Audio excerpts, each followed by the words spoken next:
दोस्तों, आज के इस एक्सप्लेनर में एक ऐसी कहानी पर चर्चा करेंगे जहां खेल का शौक और एक खूबसूरत शाम एक भयानक मौत के खेल में बदल गई।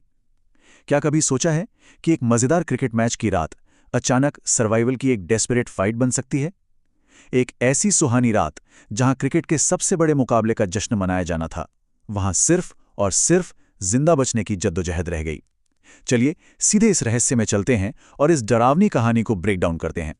जरा सोच कर देखें, 1990 के दशक के एक पुराने डब्बा टीवी पर आईपीएल फाइनल के इंतजार के बीच अगर अचानक ऐसी लाइन चमकने लगे, विकेट बराबर जिंदगी, कैसी फीलिंग आएगी? ये कोई मजाक या आम टीवी विज्ञापन नहीं था, बल्कि एक कर्स्ड ब्रॉडकास्ट की शुरुआत थी। इसका सीधा सा और डरावना मतलब बस एक ही था, स्क्रीन पर एक खिलाड़ी आउट होगा और असली जिंदगी में एक जान जाएगी। अब यहां एक बहुत बड़ा सवाल उठता है, आखिर क्रिकेट जैसा एक सिंपल सा खेल किसी की जान कैसे मांग सकता है? इसका जवाब छिपा है 3 कजिन्स आस्था, कल्पना और पीयूष के उस खौफनाक एक्सपीरियंस में जो अपने दादाजी के एक पुराने सूने पड़े गांव के घर गए थे। आइए इस पूरे नाइटमेयर को स्टेप बाय स्टेप समझते हैं।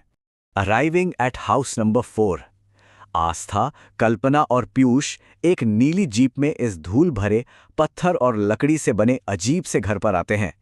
दीवारों पर बेलें चढ़ी हैं और माहौल बिल्कुल सुनसान है। वहां मोबाइल का नेटवर्क बिल्कुल जीरो था, पर उन्हें हर हाल में क्रिकेट का फाइनल देखना था। बस यहीं से बेचैनी की पहली किरण शुरू होती है। वहां कविता नाम की एक लोकल गांव की लड़की आती है और वो बहुत घबराई हुई थी। वो 3 अजीब वार्निंग्स देती है। आज रात घर के अंदर ही रहना, जब गांव में सन्नाटा होता है तो पुरानी आवाजें लौट आती हैं, और सबसे डरावनी बात, यहां का टीवी वही दिखाता है जो वो दिखाना चाहता है। पता है ये वार्निंग कब मिलती है? ठीक उस वक्त जब पीयूष को उस आदम जमाने के टीवी का केबल मिलता है। ये एकदम क्लियर रेड फ्लैग था, जिसे पूरी तरह से इग्नोर कर दिया गया। नॉर्मल क्रिकेट ब्रॉडकास्ट और इस भूताहा टीवी के मैच में जमीन आसमान का फर्क था। एक तरफ जहां हरी भरी पिच, चिल्लाते हुए फैंस और कलरफुल जर्सीज होती हैं, वहीं इस टीवी पर जो मैच चल रहा था वो बिल्कुल फीका और स्लेटी था। घास ग्रे थी, दर्शक पत्थर की मूर्तियों की तरह बिल्कुल शांत बैठे थे और जर्सीज पर कोई नाम या लोगो ही नहीं था। खेल की खुशी की जगह वहां एक अजीब सी मौत जैसी शांति थी। खेल का असली खौफ तब शुरू होता है जब उस टीवी पर दिखने वाली घटनाएं रियल वर्ल्ड में असर डालने लगती हैं। जैसे ही स्क्रीन पर एक लंबा सायानुमा बॉलर विकेट लेता है, ठीक उसी सेकंड पूरी तरह बंद किचन में एक भारी मिट्टी का घड़ा अपने आप चूर-चूर हो जाता है। उन टुकड़ों के बीच मिलती है एक पुरानी, गंदी और गीली क्रिकेट बॉल। पर सबसे भयानक घटना, ठीक उसी पल बाहर गांव में कविता के चाचा की मौत हो जाती है और उनका शरीर पत्थर जैसा ठंडा पड़ जाता है। सुपरनैचुरल खेल अब फिजिकल दुनिया में शुरू हो चुका था। Uncovering the 1983 curves. आखिर इस सब के पीछे वजह क्या थी? चलिए इस गांव के डार्क हिस्ट्री और उस श्राप की तरफ चलते हैं जिसने अब इन कजिन्स को घेर लिया था। बात 1983 की है, जब यहां एक लोकल क्रिकेट मैच हुआ था। इन बच्चों के दादाजी उस मैच में अंपायर थे और उन्होंने एक गलत फैसला दे दिया, एक सिंगल रॉन्ग कॉल। इस एक गलती से गांव वालों ने सट्टे का सारा पैसा गवा दिया। गुस्से में पागल भीड़ ने उस निर्दोष खिलाड़ी आयुष को जिंदा जला दिया, और आज वर्तमान में उसी आयुष का भूत हर उस शख्स को मारने लौट आया है जो यहां क्रिकेट देखता है। अतीत की एक डार्क ट्रेजेडी आज आफत बन चुकी थी और दादाजी के परिवार को अपना शिकार बना रही थी। The ghost targets the house. कहानी में वापस प्रेजेंट मोमेंट पर आते हैं, जहां अब ये सुपरनैचुरल खतरा सीधे तौर पर इन्हीं कजिन्स पर मंडरा रहा है। केबल निकालने के बावजूद अचानक टीवी अपने आप शुरू होता है। उसमें से एक अजीब सी चुभने वाली हरी रोशनी आती है। इस बार मैच में बैठे दर्शक शांत नहीं हैं, बल्कि दर्द से चीख रहे हैं, और तभी टीवी के स्कोरबोर्ड पर लिखा आता है, wickets taken 1, next target house 4। ये सीधे तौर पर इन्हीं बच्चों के उस पुराने घर का नंबर था। यहां से सिचुएशन पूरी तरह आउट ऑफ कंट्रोल हो जाती है। टीवी बिना किसी इलेक्ट्रिसिटी के चल रहा है। कमरे का टेम्परेचर इतना गिर जाता है कि सांसें धुंध बनकर हवा में दिखने लगती हैं।